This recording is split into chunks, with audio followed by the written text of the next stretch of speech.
And also in Ecuador, a member of Ecuador's National Assembly and two other members of the ruling party have been arrested following allegations of corruption.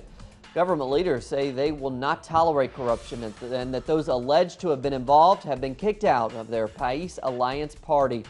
Our correspondent Liz Sherfius now with more on this story from Quito. Member of the National Assembly, Maria Esperanza Galvan, and two citizens affiliated with the País Alliance movement are under police custody and were detained just hours after the announcement by President Rafael Correa in a State of the Union address on Sunday that corruption will not be tolerated under the citizens' revolution. Galvan has confessed to engaging in irregular activities as she allegedly solicited $800,000 under Vice President Jorge Glass's name from Miguel Salvatierra, the manager of a national contracting firm, and the money was passed through an intermediary. With this revelation, calls have been made for Galvan's removal from the National Assembly. I request that the National Legislative Assembly immediately follows necessary procedures to expel legislator Esperanza Galvan from the National Assembly as consequence of the actions to which I have referred.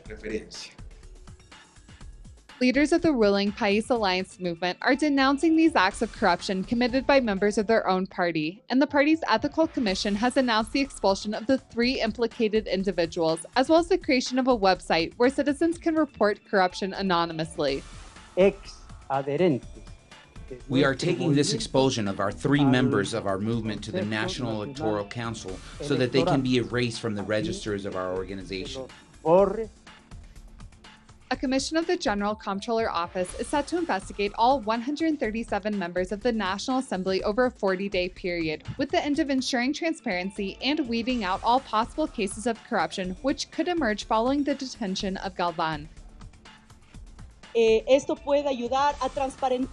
This could create greater transparency, not only for the activities that citizens undertake in this moment when they are public servants, but also as an incentive for other parts of the state, so that all public servants, as part of this political moral code, constantly undergo this process as a permanent activity, creating greater transparency.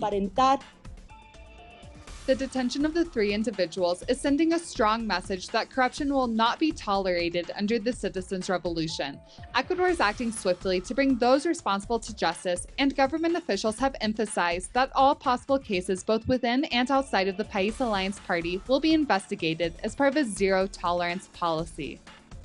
Liz Sherfius, Telesur, Ecuador.